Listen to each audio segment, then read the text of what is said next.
Summer vacation, yes, relief या climate alarm. अब Sindh government ने स्कूल्स के लिए समर वेकेशंस अनाउंस कर दी हैं 1 जून से 31 जुलाई। Region severe heat wave. ये सिर्फ छुट्टी ही नहीं होगी, it's going to be a safety thing because Punjab में भी टाइमिंग एडजस्टमेट हो रही है, अथॉरिटीज को अलर्ट मिल चुका है। It is going to be a very hard core weather in terms of how it's going to be, but rule of life अभी यही कह रही है कि भाई अपना ख्याल रखें, गर्मी से बचें। क्लाइमेट चेंज तो is still under place, but heat waves are going to be so much. तो भाई रियलिटी में यही है कि फ्यूचर में शायद स्कूल्स भी कैलेंडर बुक्स चेंज करता रहे in terms of the weather, और जिस तरीके से चेंज हो रहे हैं वेदर्स के हालात वाक़यात, और शायद बच्चों के लिए फिर इवेंचुअली ये हो कि वर्क फ्रॉम होम वाली एलिमेंट हो जाए। But nonetheless this year is going to be super crucial.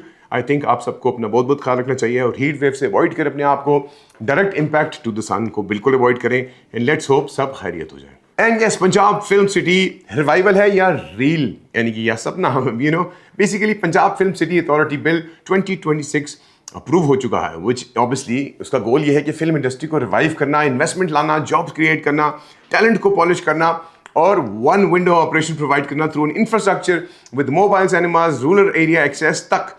Pakistan का सिनेमा कभी गोल्डन एरा में भी था, पर फिर डिक्लाइन ऑब्वियसली आ गया, बट अब रिवाइवल की कोशिश है। सवाल है एग्जीक्यूशन कैसी होगी, पॉलिसीज़ क्या होंगी, पॉलिसीज़ को अनाउंस करना है, कैसे करना है, ईजी होंगी नहीं होंगी इम्प्लीमेंट करने के लिए, how would it work.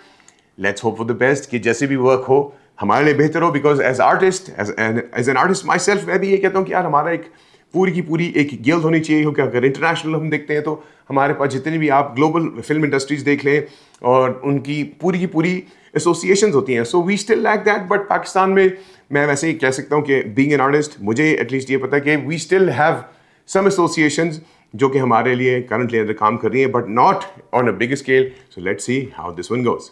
Well, अब बात करेंगे चांद की। यस, साइंस है या ट्रेडिशन है, बिकॉज स्पार्को ऑब्वियसली ने जिलहज का साइंटिफिक फोरकास्ट कर दिया है। टेक्निकल कैलकुलेशंस और स्ट्रॉन्ग विजिबिलिटी शो यही कर रही है कि ऑब्वियसली एक स्पेसिफिक डेट हमें प्रोवाइड की गई है इन terms of how things would work out, but nonetheless कहने का मकसद ये है कि एक्सपेक्टेड ई डेट को भी शेयर कर चुकी है, लेकिन फाइनल डिसीजन वो रुएत हिलाल कमेटी ही करेगी। But remember, Ruet Hilal committee is obviously getting a lot of funds, but हमारी हमेशा एक ही डिबेट रहती है कि as science is progressing, I think we should all, हम सबको मिलकर प्रोग्रेस करना चाहिए और इस तरह की सिचुएशन सिनेरियोज पे यकीन करना चाहिए, because forecast are I guess the easy way out now.